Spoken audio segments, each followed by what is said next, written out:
باتحوّل لشخص مؤذي، حلو الوجع اللي أنا اتوجعته، ما زلت باطالب بحقي، أنت إزاي طلعت كده؟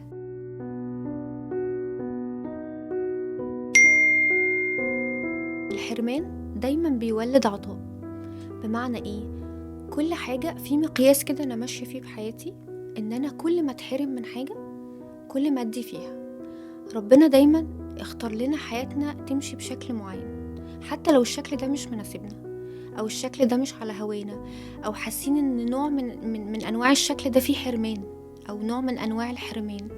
بس لمّا بنكبر ونعدّي مرحلة معيّنة، بنحس إن ربنا في الفترة دي ما كانش بيحرمنا، هو كان بيجهّزنا لحاجة أكبر لازم كنا نعدّي فيها على كل مراحل الحرمان دي. بس الفكرة في إيه؟ الفكرة في استقبالي أنا للحرمان ده. هل أنا باتحوّل لشخص مؤذي؟ أنا ممكن في طفولتي مثلًا أتحرم من حاجات كتيرة أوي، أطلع مش قادرة أدّي ولا حاجة فيها، يعني أطلع ما زلت باطالب بحقي، ما زلت باطالب إن أنا ما خدتش طفولتي، وممكن أعكس الحرمان ده بإن أنا أدّي أوي. فالفكرة بترجع لنا إحنا كشخصية، إحنا إزاي بنتعامل مع الحرمان ده، أو بنتعامل مع الألم اللي بنتعرّض له ده. دايمًا أنا من وجهة نظري في طريقين لأي حرمان أو أي ألم بنتعرّض له، لا إما نمشي على نفس النمط ونعيش دور الضحية ونقول لأ إحنا هنطلع كده عشان إحنا ما خدناش كده، لا إما ندّي كل حاجة إحنا اتحرمنا منها بشكل كبير، فده بيعود علينا وبيعود على اللي حوالينا. ومن وجهة نظري كمان إن ربنا آآ لا يمكن يحُط حد في حاجة كبيرة أوي، أو يدّي له مسؤولية كبيرة أوي إلا أمّا يكون مجهّزه تجهيز كويس أوي. معظم الناس الناجحة عندهم وقعات كتيرة في حياتهم، عندهم حرمان من حاجات كتير أوي في حياتهم ومع ذلك نجحوا. النجاح هنا بيبقى مختلف، بيبقى ليه طعم، بيبقى جاي من فراغ. عارفة لمّا تحسّي إن أنتِ فاضية وبتدّي كل حاجة، ما عندكيش حاجة تدّيها بس عمّالة تطلّعي حاجات محرومة منها، هنا لمّا بييجي يعني يتنسب لِك النجاح، أول كلمة الناس بتقولها أنت إزاي طلعت كده؟ أنت إزاي قادر تكمّل في وسط كل الصعوبات وفي وسط الألم اللي أنت اتعرّضت له؟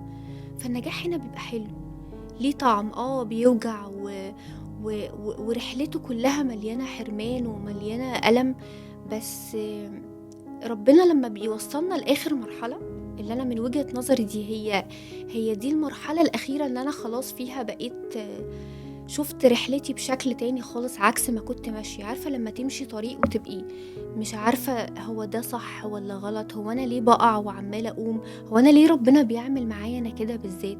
لمّا باوصل للنهاية بعد ما أكون وصلت لمرحلة، ربنا بيحاول يقول لي ما تحتاجيش لده، ما تعمليش ده، أنا محتاجك في الحتة دي.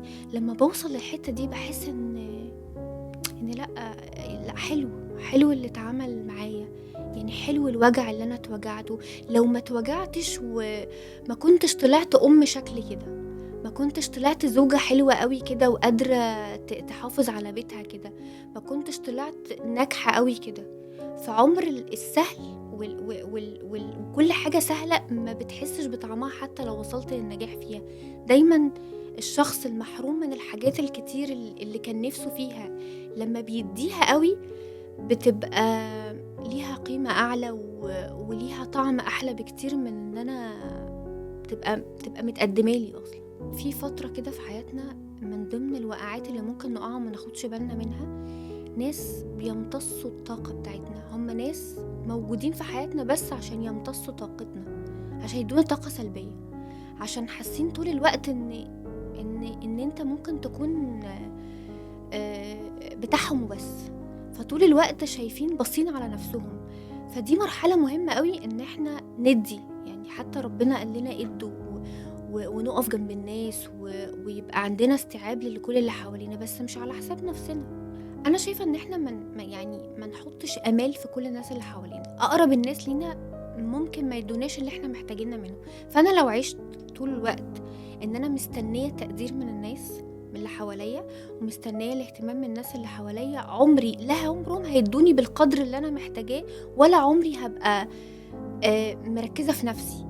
انا لازم انا اللي اطبطب على نفسي، لازم انا ادي التقدير لنفسي، لازم اشتغل على نفسي، ومش لازم اخد كل الاهتمام من اللي حواليا، لان احيانا اللي حواليا اصلا بيبقوا ما عندهمش، يعني ما عندهمش حتة اللي انا افكر في حد اصلا. هو طبيعي كل واحد يفكر في نفسه، مش انانية على قد ما هي ان كل واحد لازم يشتغل على ربنا. خلقنا كل واحد بيشتغل على نفسه، مش بيشتغل على غيره.